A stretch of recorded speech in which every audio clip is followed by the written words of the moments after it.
Hello, good morning. This is Thursday, 10 a.m., 10:15 a.m., sorry. New York Times Eastern Standard Time in the United States of America.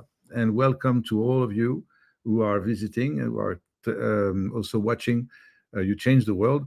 It's a live event, so we are real time and it's recording on all the channels where we are showing this, streaming this, which some of the channels are, I always remind you, Facebook, YouTube, Instagram, X, Twitter, LinkedIn.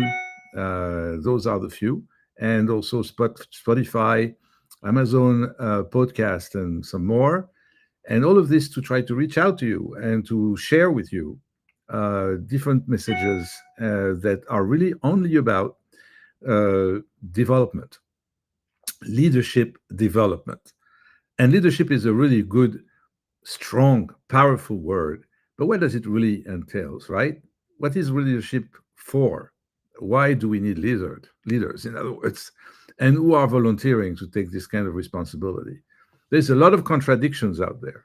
And this is why each week I'm trying to bring another theme uh, that has to do with today and with trends, because I feel that I have very privileged to have a good variety of clients, individuals and teams of clients and groups of clients in coaching and also in mediation. I'm doing more and more commercial mediation.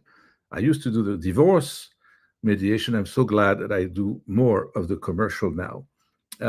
It's just difficult to and hard emotionally, even for a mediator, to be in front of very hard, very strong conflicts, high level conflicts. When they are high level conflicts, it's always hard to be the mediator. But I am really always privileged to be the neutral entity to try to really bring people to an agreement, bring them to a ROI, um, and and when I do that, I'm getting very happy because they are leaving the mediation table with a sense of fairness, not definitely a sense of winning, which changes a little bit from what's going on here today in the political world. It's not about winning, it's about getting a fair outcome of a relationship that was not easy and that can get to something constructive, something that gets people somewhere and not in desperation and not in depression and not in negativity. All right. That helps me in the coaching. You have no idea how much, and you have no idea how much coaching helps me in the mediation, especially when people have a problem communicating with each other, which is, I think, the main root of conflict and difficult conversations. What we do a lot in coaching is to really make people aware that communicating clearly is very, very key. It's key to harmony, key to leadership and to balance, harmony, balance. But it's also a key for people to get what they want. How do you want people to guess?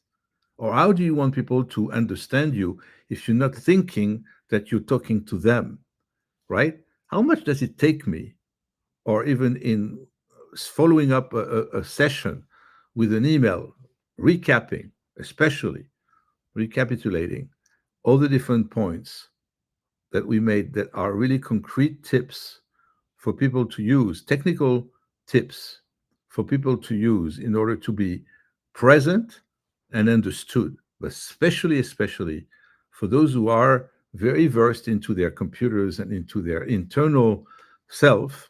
It's very difficult for them to communicate. And I think I always compare, I'm not thinking, I'm comparing communication to a gift, because you're offering a gift to the person you're talking to or the people you're talking to. That gift is the gift of clarity, the gift of giving them a message. They're not aware of what you're talking about. You have to make it understandable, fun, and nice to hear. Sometimes you have to use storytelling. You have to use all kind of things that the message, in fact, is conveyed and addressed to the target that you have, your audience. So we use all kind of different ways and methods for people who are introverted, for people who are very shy, or people who have been very frozen, really. totally frozen, totally paralyzed by the idea of being in public or giving really something out to a group of people, which is totally understandable. It starts with empathy, by the way, self empathy. You should not be harsh on yourself when you feel difficulty doing this exercise of communicating. Why do I bring this up when I want to talk about charisma? It's because we all have our personalities. How much do we show that personality out there? Sometimes we know because we are, doing this intentionally, or sometimes we don't, and people perceive you and detect very clearly, identify clearly what is your personality about. Are you someone who's having a sense of humor? Are you relaxed? Are you stressed? Are you inspiring people to be relaxed or to have peace of mind? Or are you a source of stress? Do you put pressure on people? Or are you just someone who has the influence that is recognized as being calming, reassuring, and inspiring trust? You can make a choice of all of that. You know why you can make a choice of all of that? Because you are the architect of that perception that you create. You're the one who can decide exactly what you want people to feel when they are in contact with you. Did you know that? I'm asking you. Did you know that? Please use the comment. You have this on LinkedIn, especially if you want to ask or make a comments while I'm streaming, or make your comments, of course, below the recording with your comments and feedback. I don't get enough of that, and I'm very thirsty, very hungry. I don't know, to see what you think, what you want to know, what is in fact in your mind when you listen to me, when I'm bringing those information up to you. They're not something very new in what I'm saying. It's just that, again, the dominant topics each week in the coaching space. And I'm sure that my colleagues, my peers, who are coaches as well, have the same. It's not nothing really new, nothing revolutionary. It's just the day to day, or it's a bigger picture of the day to day because people want to reach to a bigger picture. They want to elevate themselves. And because of that, they need to be aware, more and more self aware, that their personality, their DNA, can be, in fact, used to the benefit of people that are surrounding them. Your presence, your influence, and your leadership, when it's done sincerely and authentically, is going to really bring an incredible amount of impact and influence on people positively. You know what? It doesn't apply in the workplace only, right? It applies in your family life, with your friends, with your community. Many people want to play a role in their communities. Many people want to contribute, bring value into their communities, bring their specialty, their expertise. You're a doctor, you're an accountant, you're an attorney, you're an executive that has experience in the corporate world. You know how much you can give out there in the community to help young people, for example, to find out their career. Just guide them or listen to them and give your opinion. Share your opinion, your point of view. They will be respecting you for that, and you'll feel an incredible sense of positive contribution, of being a giver. And that's the thing about communication. Use this personality of yours. First, recognize what it is, identify what it is. I go through different type of conversations or assessments to make sure that my clients have a very strong clarity. In fact, we can when you say strong clarity, you know what I mean. I mean a clarity that is almost a no-brainer about what their personality is about. And it's all about, being on the edge, being emotional, being capable of mastering emotion, being capable of being tough or being generous or being empathetic. But by nature, you're naturally empathetic. If you are that way, it's a character trait. You want to use this in your DNA, in defining your DNA, sorry, and you want to use this in building up your persona for different situations. You become more and more aware and in control of what you're giving out there in different spaces, different contexts, different situations. And the more you are now preparing for these situations, and the more you bring the best of yourself to each one. In situations, you've got a lot of things. Let's say, call it situation. So there's something happening that is predictable or not. For those that are predictable, we prepare for it. For those that are not predictable, we play. We just play ourselves. If we are leaders, we know we have responsibility. People are watching us. We have influence. Whatever we do can be a model to other people. If we do the right thing, we can inspire them in a very strong way. If you're aware of what makes you so different to another leader, to another person in the organization, you know what's in on the way. What's on the way to all of that? It's competition and politics.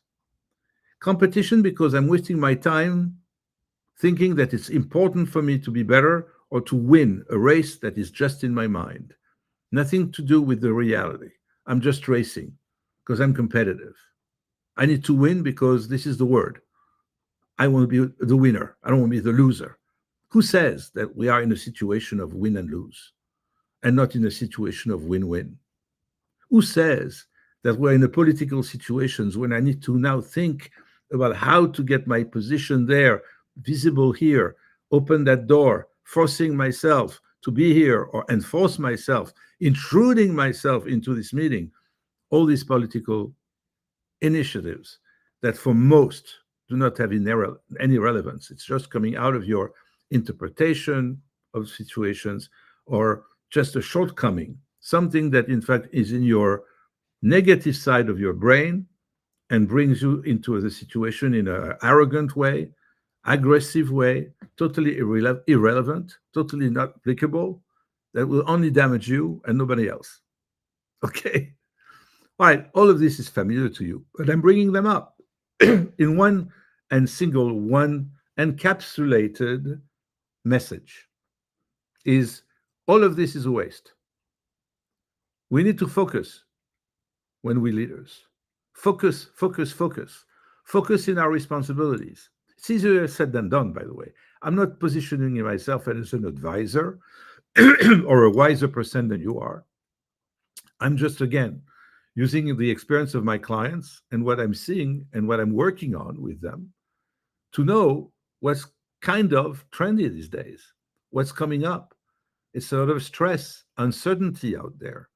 It's a lot of anger, dissatisfaction.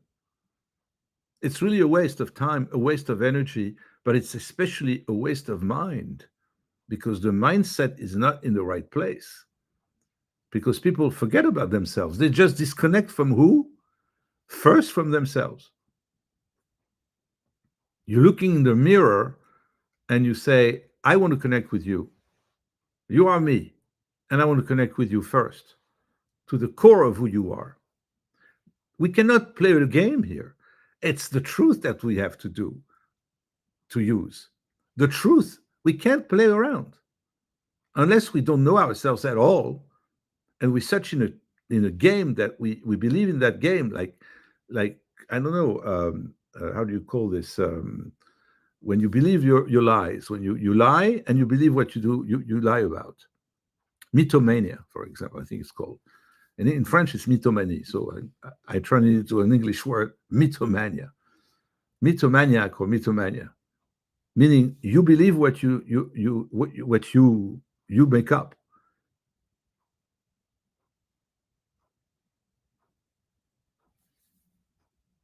And this is a shame. I left a little silence. I was thinking again, I want to use my words carefully. Even I have a little audience, maybe. Whoever you are out there, 2, 3, 10, 100, 1,000, I don't know. It doesn't show me how many you are while I'm streaming. This is why I'm taking responsibility for what I say, and I really think very deeply, we cannot write a narrative about our leadership and about what we bring to the world. It has to be true, it has to be authentic. And when we talk about charisma, it's nothing else but the expression of your personality that you make accessible and identifiable clearly. Sometimes we say about someone that, oh, what we see is what we get. That's exactly the person we see right there. And because I understand this person, I trust this person. It inspires me to see someone who's so authentic, so frank, so honest. And usually, if I have to make a choice, for example, if I have the choice of who to be friend with, or closer to, or who I'm going to vote for, these times, in the year 2024, we need to think about those things. Who am I trusting to be the most authentic person? Not into a system or a narrative that has an agenda, which is all about politics, having an agenda, not necessarily a personal agenda. We represent a party, we represent a group of people who have an agenda, or we don't even know we are representing that. Whatever it is, it's a mess because we are more and more disconnected to that core person that we are. Or there is more and more leaders out there that are not sincere and are too political. They are too much in the narrative and they believe their narrative before anything else. So when they make a speech or when they talk to you, they already sound very convincing. And when you talk about a group of people, but when you talk about a massive amount of people, a whole country, a whole huge amount of people, millions and millions, and that person says narrative and believes in those narratives, that makes that person maybe convincing. And the charisma of that person, the personality you see out there, can be totally made up. It's not necessarily the true person you have in front of you. It can be a total masquerade. I like the word because it's all about the mask, right? A poker face. Someone who's going to do that and use the poker face. I personally had the very huge privilege in my whole life to be intuitive about this and not trusting. And each time I could turn around and look backwards, I was very blessed that I was right. And I don't know if I made any time, in fact, a mistake about my interpretation about who I was dealing with. So when I'm talking about charisma, personality, that's the face value in one sense. It's the face value. I see what I see. I hear what I hear. The experience of this person is right now in the moment my experience of this person. Now, if I'm that person who creates that moment and that experience to someone else, that's called a perception, right? They are going to have a perception of me. I'm the one who speaks. I'm the one who express my personality, my leadership through the person who I am. That's my awareness of who I am. If I'm preparing about this, if I'm more intentional about this person that I am, and I decide, it's a decision. I make the decision that my leadership is a sincere, authentic, honest leadership. I made that decision. It's my commitment to myself. I am clear with myself. I'm not going to compromise on this. This is my core value. What I give out there is me and only me. I'm not prescribing anyone to do that. Because you might be called to do something else, and you might in fact feel that your mission is to do that. Simply that, not being yourself. It's a horrible thing, I would see. I would say it for myself, that would be a nightmare for me if I would have to do that. But there's people who make a living or make a political career, a whole life of a political career, not being themselves, expressing something else. And at one point, by the way, because we're human beings at the end of the day, even all those presidents of large countries and powerful people or CEOs of huge firms, right? By playing it all the time in this fake kind of situation, they start to own it and they get into the skin of this poker face. And that becomes really the nightmare for that person without knowing, and for the people around, another nightmare, which is I live in an illusion, I live in a myth, and this person is the cause of it because that person represents it. So, how do we make distinctions, differences? How do we gain clarity on this whole thing? Charisma can be behind very famous names, and famous names that could characterize charisma by definition really to be the most famous ones. And you know there's nothing wrong again about it. It's nothing wrong about it. It's just, how can I put it, it's just the world that we could say the fake world, artificial, made up, right? Synthetic, I call it, the synthetic world. I don't want to be there. And when I'm there, I know I'm there. That's all it is. If I know I'm there, I have my boundaries. I protect myself. I protect the people I love. I don't want them to be trapped by this. A leader and the charisma of this person, the charisma, let's say, if I want to an analogy, is a bit the fuel of this person communication and the fuel of how this person will be perceived and the fuel of the relationship I will have with that person. If I have to make up everything, just bind and align myself to a leader that is fake from A to Z, again, it's a choice I make. Sometimes I feel that I don't have the choice, but I think we always have the choice. Because if I would do that all my life to work with leaders or for leaders that are fake or are just poker faces, I'll feel it all the time. I won't trust this person. I won't trust anybody around that person. And all I'm going to go to every day is a space where everything is fake, everything is totally artificial, and is against my own value. That's really what I do not wish to anyone to live. So, what else can we say? What do we need? What tips can we eventually give you to build a leadership charisma that stands? I think the number one that I just said today is authenticity, if it is a takeaway for you. Charismatic leaders are genuine and don't rely on pretense. Think of, I don't know, no, I don't know who to think of. I don't know what names I want to give you in terms of examples of leaders who used to be known for their sincerity, for authenticity. Maybe I would say Gandhi was one, but if I go to the Bible, I think they all were, to an extent, by the way, all of them, even Moses, right, had an extent, because sometimes he had to also create boundaries and not making himself accessible to the extent some people wanted to have access to. When you have a leader who is a universal leader like him, right?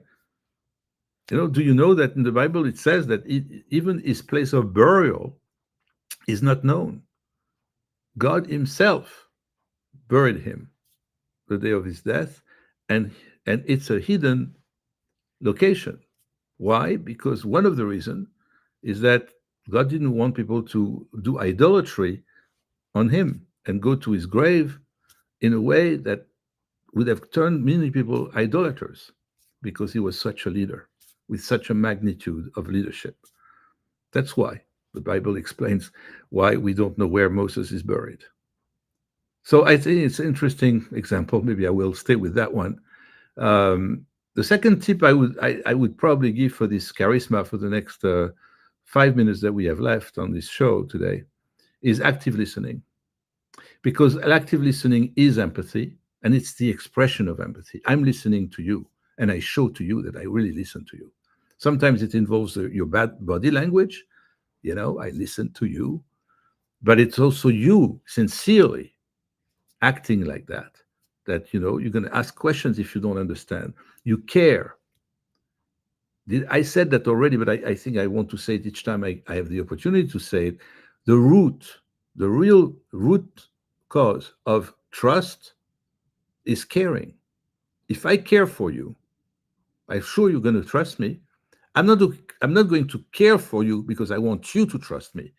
I care sincerely for you, and naturally, consequently to this caring, that you feel, that you live each time you see me, because I'm very consistent in my way of being, because it's me, sincerely me, authentically me. So it's going to be consistent, and it's going to become my brand.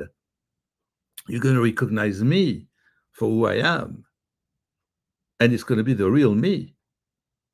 Some situations will limit myself, so you won't see me entirely, but you will see always a part of me that is a true part of me. So let's not be confused here. I'm not saying you give it all the time. It's not to give your whole person all the time. Maybe in your mind you can, but situations call sometimes for the leader to refrain from being too open or to reveal too much that part, that real part, authentic part of themselves. But it's a limited authenticity I get. It's not a fake person. It's not something that has been turned into someone else.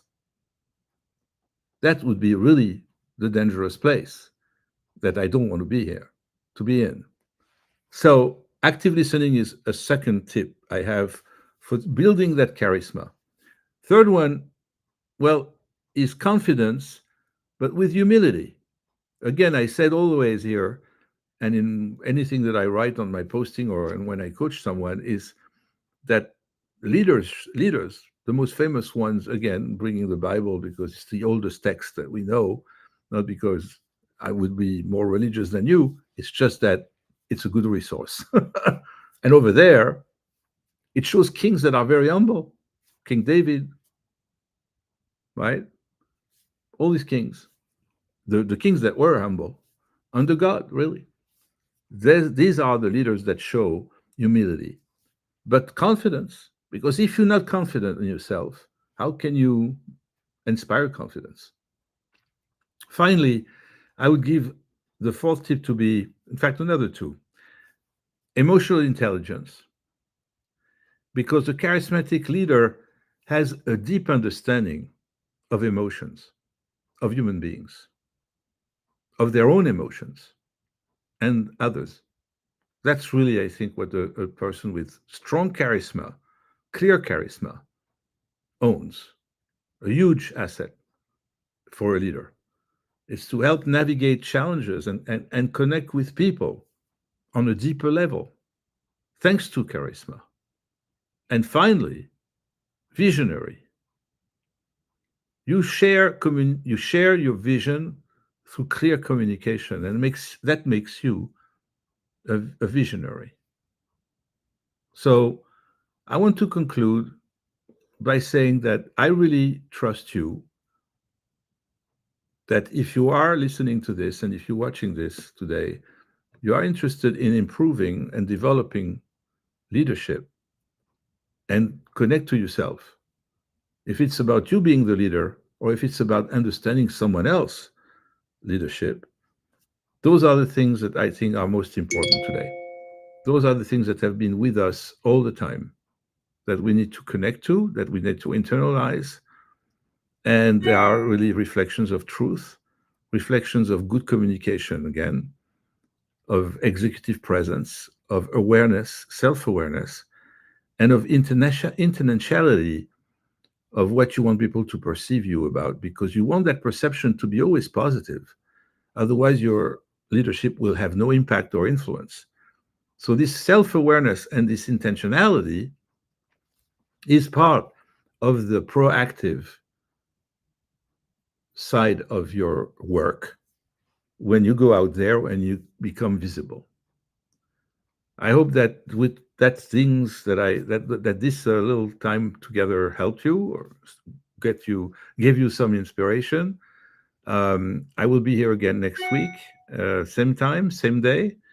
And again, I'm really putting together those guests that I usually have here with me. I'm also thinking of getting a studio in New York to do this really physically with my guest, because this is a different experience, and turn this into a podcast that is going to spread a little bit more. And this also continue to be a live and real time event. Thank you for coming. Thank you for visiting today. and looking forward to seeing you next week. And please, again, send your comments, subscribe to YouTube, the YouTube channel, and go to our website, www.coachingpath.com. Have a good day and a good weekend. Thank you.